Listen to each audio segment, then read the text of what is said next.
Ábenos, don David, para ahora con muchísimo gusto, primero agradecerle a usted que nos manda estos mensajes y superchats, y en segundo lugar, saludar con muchísimo gusto a mi compañero y amigo, al escritor y periodista Ricardo Sevilla, aquí en Sin Censura. Ricardo, muy buenos días, ¿cómo estás? Querido Toño, público memorioso, estoy muy bien, muchísimas gracias. Aquí buscando cuadratura los números de la Suprema Corte de Justicia, del Consejo de la Judicatura, de estos personajes que la verdad yo he leído novelas, muchas novelas de ciencia ficción y cuentos también, y estos son absolutamente terroríficos,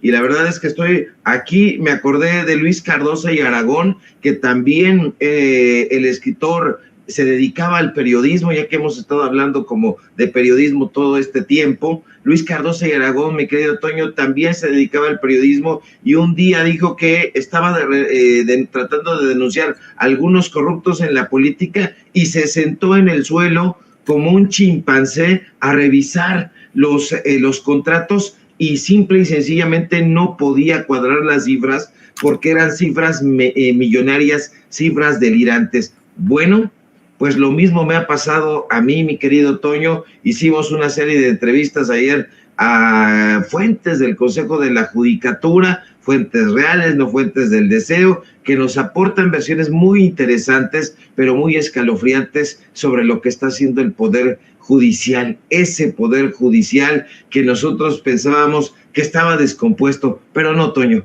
está completamente podrido, completamente engangrenado y hay que cortarlo de raíz, porque si no va a continuar pudriéndose y eso podría amenazar a todo el cuerpo de la democracia en este país, porque acuérdate que cuando ya se empieza a gangrenar la cosa, va creciendo la pudrición y entonces hay que cortarlo definitivamente. Y bueno, pues estoy muy bien, mi querido Toño. ¿Tú cómo te encuentras? Bien, querido Ricardo, fíjate que a mí lo que más me llama la atención es que muchas de las personas que trabajan en ese Poder Judicial, que están en ese Poder Judicial, además de los impartidores de justicia, con una arrogancia infinita, insisten en que vivimos en una dictadura, que nos estamos enfrentando a una serie de problemáticas, que somos los mexicanos una bola de ignorantes, que por supuesto que no podemos elegir a nuestros impartidores de justicia, a nuestros jueces, ministros y magistrados, vamos, una serie de planteamientos como los que seguramente viste en esa mesa en la que participó nuestro querido compañero, el abogado César Gutiérrez Priego, con otros 3 personajes ahí, que de muy mala gana, bueno, pues intentaron ahí contrarrestar todo lo que tuviera que ver con el pueblo, con la reforma judicial, pero creo que se entiende con lo que nos vas a plantear, creo que se entiende y se entiende de mucha indignación que estos funcionarios, estos impartidores de justicia estén teniendo los privilegios más extraños, más infames que puedan existir. Yo, antes de que vayamos a tu reportaje especial, quiero recordarle al público consentidor de Sin Censura que a mí lo que más me llama la atención, lo que en su momento me llegó a indignar más en cuanto a todos los privilegios del Poder Judicial, es que en el Tribunal Electoral del Poder Judicial de la Federación tiene un taller mecánico para la gente que trabaja ahí en el Tribunal Electoral, específicamente para los magistrados del Tribunal Electoral. Y esto lo supimos hace un par de años, luego de que se diera a conocer que uno de sus magistrados, se me fue el nombre de cuál fue, llevaba todos sus autos clásicos ahí a condicionarlos, a tunearlos, como se dice, ¿no? En los reality shows, para que Felipe de la Mata, si no me equivoco, Fuentes Barrera, algo así, creo que es este señor, ¿no? Llevó a tunear sus autos clásicos para, pues no sé, ¿no? A cargo de nosotros, nosotros, de nuestros impuestos, pues provocó un daño de más de $1 millón, ¿no? O sea, este es el Poder Judicial que se está defendiendo con uñas y dientes. Este es el Poder Judicial que nos sigue minimizando. Este es el Poder Judicial que queremos seguir teniendo. Perdón, querido Ricardo, pero este tema que tú traes me pega directamente. Esto que te tiene que pegar directamente porque le pega directamente es un embate directo al corazón del pueblo de México. Este poder judicial gangrenado se tiene que sanar y ese saneamiento va a doler. Va a doler, es como cuando sufres una herida y entonces curas la herida, pero duele. Entonces va a doler, continuará doliendo porque son muchísimos los millones y muchísimos los actos de corrupción que estos personajes han perpetrado. Estos personajes que se han servido, ya no digamos con la cuchara grande, hacíamos la metáfora del pozole, con el cucharón del pozole se han servido cuanto han podido y han quedado plétoras, barrigones, barrigudas, llenándose ahí de comilonas, porque acuérdese usted que tienen una partida presupuestal única y exclusivamente para comer, y no crea que en la fondita de nuestra amiga que tiene una fonda, aquí le mandamos a Dulce un gran saludo, nuestra amiga de la fonda de la esquina. No van a comer ahí en la fonda de Dulce, van a comer a los restaurantes de lujo, y eso pues estaría muy bien si ellos lo pagaran de su sueldo, pero no es así. Tienen sueldos millonarios, pero no gastan un solo peso, porque esas comilonas las pagan con recursos del pueblo de México. Y todo lo que viene, ese personaje, el señor Mata, pues también llevando a sus autos $1 millón de pesos, pues a lo mejor a ellos les parece poca cosa, porque en diciembre van a recibir poco más de $1 millón de pesos, pero es dinero y dinero, y además está el Tribunal Agrario. Fíjate que le hacemos un llamado al Tribunal Agrario para que ya dejen de robar. Ya, canijos, dejen de robar en el Tribunal Agrario, porque los vamos a exhibir. Gente ahí del Tribunal Agrario nos dice: oye, Sevilla, te hemos visto ahí en Sin Censura y estás desnudando al Tribunal Electoral del Poder Judicial de la Federación, al Consejo de la Judicatura, a la Suprema Corte de Justicia. Dice, pero acá en el Tribunal Agrario, que pertenece al Poder Judicial, también hay tranzas muchas. Y entonces me mandaron un adelanto de lo que les vamos a presentar en los próximos días, porque ya ni la friegan, por decirle lo menos. Roban, Toño, y la verdad es que lo roban con una sevicia tremenda. Es sevicia, son unos atascados, son unos cochinos, unos marranos, unos puercos, unos cerdos, como diría el presidente López Obrador, haciendo esa metáfora de la granja. En fin, Toño, pues hoy traemos un reportaje que me parece que es muy interesante. Ya sabe usted, nunca con especulaciones, siempre con datos duros. Ahí traemos los contratos, ahí traemos las firmas, los avales de una cosa sumamente asquerosa. Aquí ya lo está poniendo mi querido don David. Así que tú me dirás, mi querido Toño, si ya le empezamos a dar con datos duros. Pues vamos a darle átomos con esos datos duros para que la gente pueda saber del muy corrupto Poder Judicial, querido Ricardo. Perfecto, mi querido Toño. Pues vamos a atendernos, público memorioso, con los datos duros, y le digo, el Poder Judicial sigue sirviéndose con el cucharón del pozole. ¿Y qué cree? Quien gira las instrucciones, quien gira las órdenes es Norma Piña.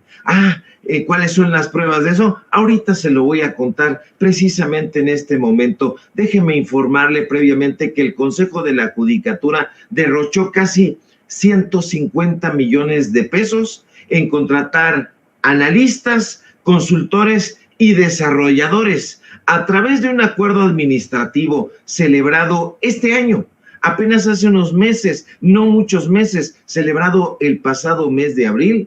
El Consejo de la Judicatura, cuya titular es la señora ministra Norma Piña, decidió pagar más de 119 millones de pesos en un primer momento a una empresa llamada TICOM de México S.A.D.C.B. mediante la licitación pública nacional número CJFCA DGRML 010-2024, el Consejo de la Judicatura contrató unos servicios que les llamó continuidad operativa. de los sistemas del Consejo de la Judicatura Federal.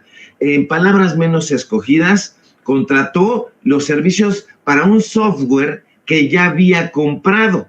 Ya había comprado el software a esta empresa, sin embargo dijo, bueno, pues hay que darle servicio. Ah, pues está muy bien. Cualquier cantidad que a usted se le ocurra de manera delirante va a ser poca, va a palidecer ante la terrible realidad. Ahora, ese periodo de contratación habría comenzado el pasado 8 de abril de este año y concluirá el próximo 31 de diciembre de 2024. Los pagos autorizados, Toño, son auténticamente delirantes y aunque al principio se había acordado pagar poco más de 100 millones de pesos, que ya de por sí es enorme la cantidad, la cifra terminó en casi 150 millones de pesos.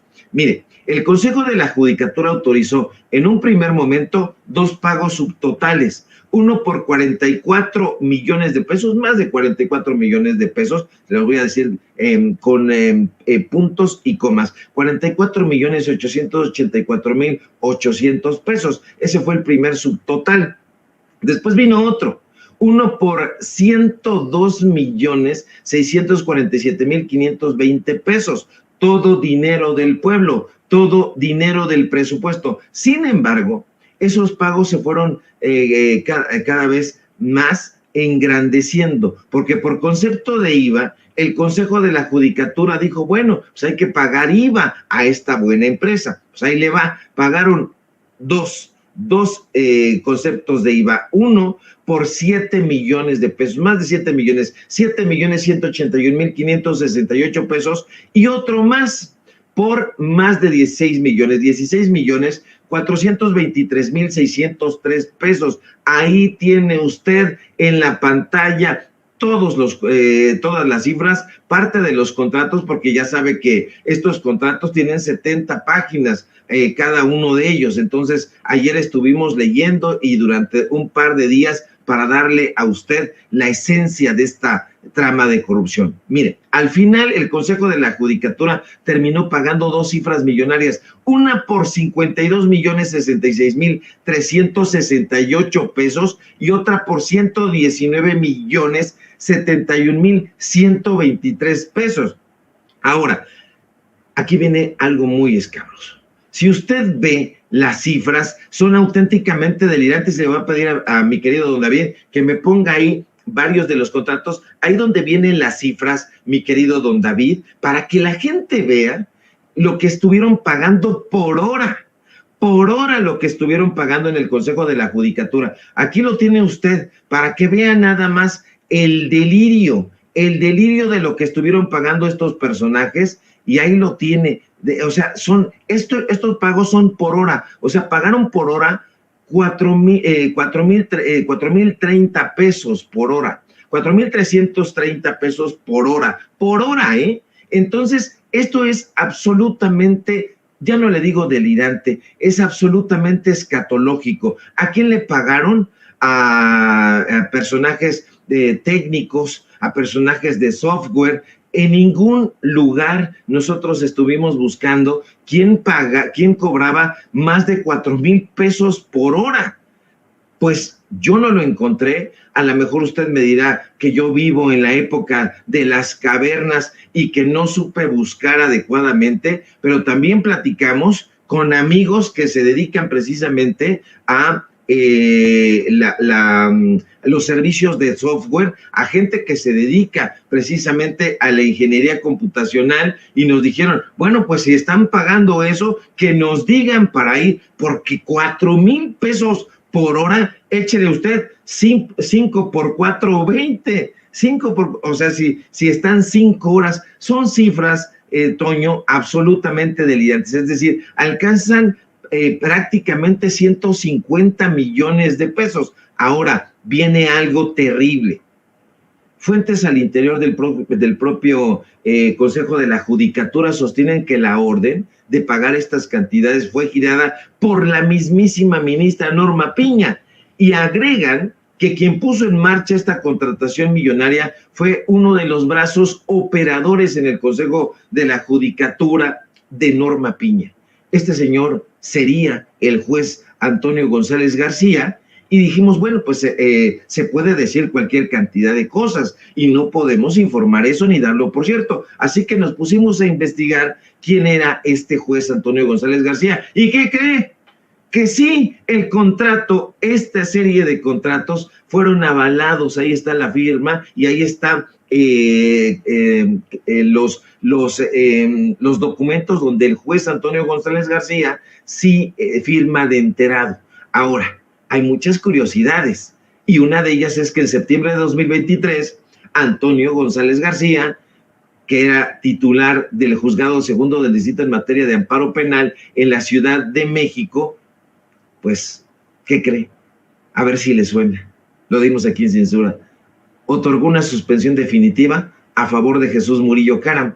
¿Se acuerda? Del señor que se cansaba, el ex titular de la Procuraduría General de la República. Pues este personaje le dio la suspensión definitiva. El mismo que avala este contrato es el personaje que le da la suspensión a Murillo Caram por su presunta responsabilidad en los delitos de desaparición forzada por el caso Ayotzinapa. Pero hay más.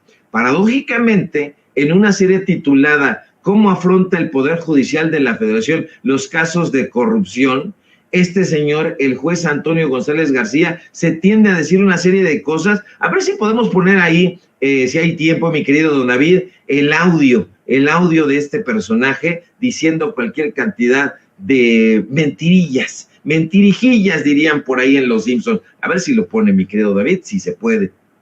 Es el beneficio económico, sino que incluye también a toda influencia inapropiada sobre la imparcialidad del proceso judicial ejercida por cualquier actor del sistema de tribunales.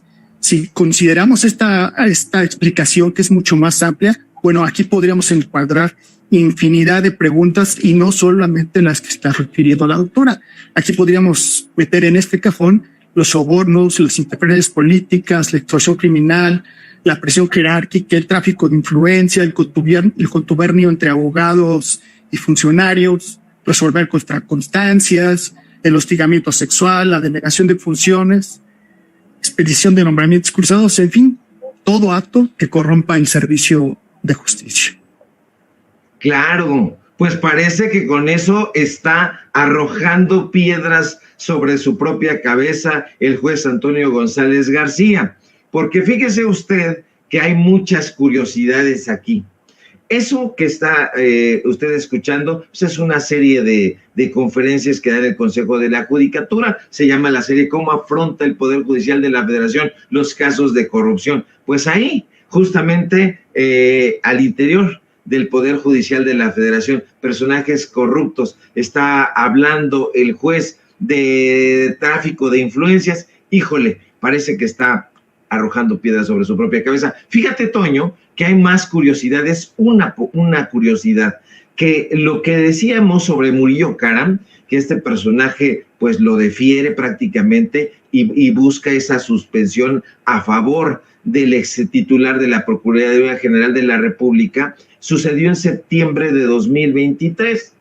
Pues recibió un premio este señor, el juez Antonio González García, porque un mes después, en octubre de 2023, Norma Piña decidió remover a Arely Gómez, que era la Contralora del Poder Judicial de la Federación, y en su lugar nombró a este personaje, al juez de distrito Antonio González García, quien es el actual titular de la Unidad para la Consolidación del Nuevo Sistema de Justicia Penal, que no es otra cosa que una defensa con garras y colmillos del Poder Judicial de la Federación corrupto, pero además es el Contralor del Poder Judicial de la Federación, uno de los brazos, porque vemos que tiene varios brazos ahí, como una especie de pulpo, la señora Norma Piña, y entonces ya todo tiene sentido. Los señalamientos que hacen en el Consejo de la Judicatura, la gente, la tropa, los trabajadores, hombres y mujeres que nos buscan y que nos dicen, Sevilla, mira, aquí está este asunto,